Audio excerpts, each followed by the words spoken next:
My second most evil ex I've ever had. Hi. I made a post kind of like this on a different subreddit a year ago, but I never really told the full story.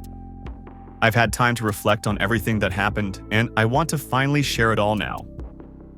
So, around 2 years ago, maybe a little less, I met my ex at school. We only had one class together, but we quickly became close.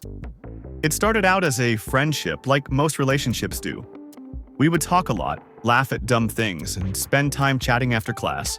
I thought he was someone I could really trust. Before we started dating, his previous relationship had ended. His ex had broken up with him, and from what he told me, the breakup was really messy. I don't remember all the details anymore, but what stood out was how he made himself the victim. He told everyone, me included, that his ex had cheated on him with his ex-best friend.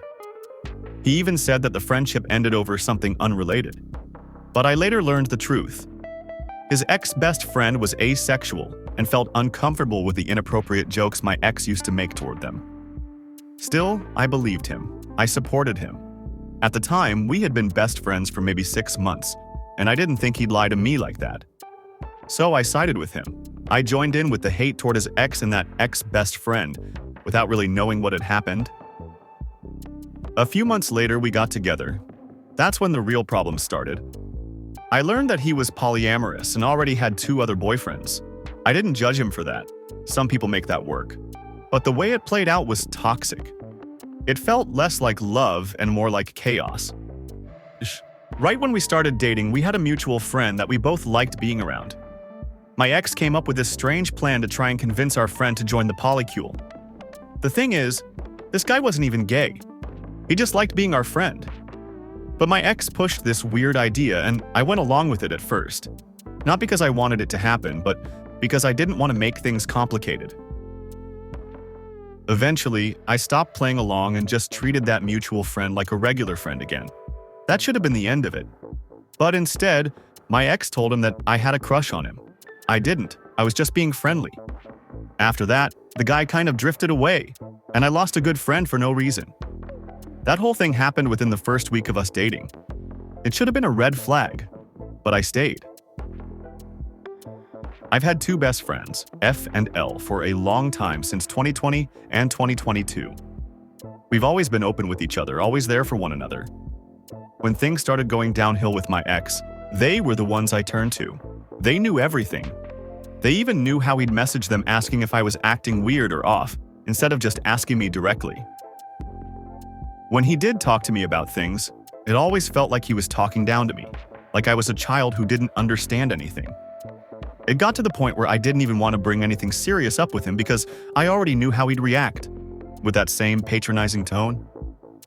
There was also an incident where I told him something about another mutual friend who was struggling with serious mental health issues. I didn't go into too much detail out of respect for that friend, but he got mad at me anyway.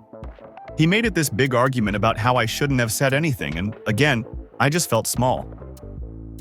A little while later, maybe a month or 2 into the relationship, we were in a group chat with his 2 other boyfriends and a friend he added. Let's call them KK was a lot.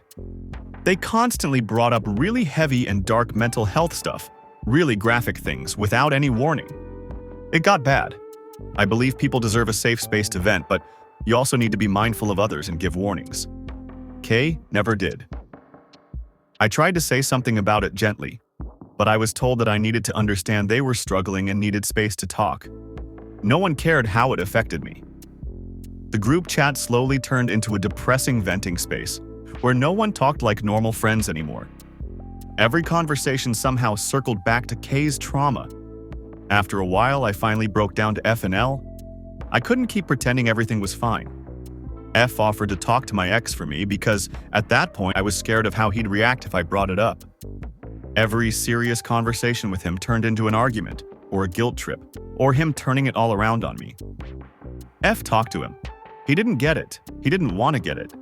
F got frustrated too, but ended the talk by saying, "Let's agree to disagree." My ex said he'd speak to K about it, but nothing changed. Toward the end of the year, I finally snapped. I told him, his polycule, and all their friends how I felt. How they ignored me. How I felt left out even though I was there before some of them. I poured my heart out in a long message late one night, then left the group chat. I had hoped someone would finally understand. The next morning, I woke up to a flood of messages. Not one of them supported me. They all said I was being too sensitive, that I was overreacting, that what I saw wasn't the truth. But deep down, I knew it was. The relationship didn't end there. Somehow we made up, but it wasn't real. His boyfriends and he messaged me non-stop until I gave in. I gave up trying to defend myself. I was mentally checked out at that point. I wanted to break up with him, but I didn't know how. I was scared he'd lie about me the way he did about his ex. I didn't want people turning against me. But thankfully, he broke up with me first. At the time, I was talking to the girlfriend of one of his friends. I told her about what was going on. I said I didn't feel comfortable being in the poly relationship anymore. I told her how he'd let the other partners talk down to me. She shared that with her boyfriend, who told my ex. And then came the breakup message. I've never felt more relieved in my life. 1 week later, after I messaged him one last time to tell him that he's not the good person he thinks he is, he blocked me everywhere. But before he did that, he signed me up for Donald Trump campaign notifications, just to be petty. That was his final move. Some quick mini stories I remember. One time at school, before we even dated, I vented to him about something Kay had said that upset me. He stood up in class and yelled at me to shut up, loudly, in front of everyone. He told me to stop talking to that mutual friend, the one he thought I had feelings for, because I was putting more energy into that friendship than into our relationship.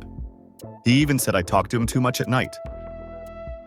When I was trying to book my permit test, that friend told me to wake up at 7 a.m. to snag an appointment. I did, then went back to sleep. My ex was supposed to come over around 10 or 12. When I didn't wake up in time, he texted me, "Why'd you wake up for him, but not for me?" Once, he decided to come to my house without me confirming anything. I had said maybe he could come if someone else got home first. When that person got home, he just assumed it was a yes. He got his dad to drive him over, then yelled at me when I said I hadn't confirmed anything yet. I've had COVID 4 times. During one of those times, he told me I should take ivermectin, the stuff meant for animals. He talked about taking me with him to New York for college, knowing full well I wanted to go somewhere else entirely and study engineering. He tried to get me to go no contact with my mom, even though he knew how complicated that relationship already was.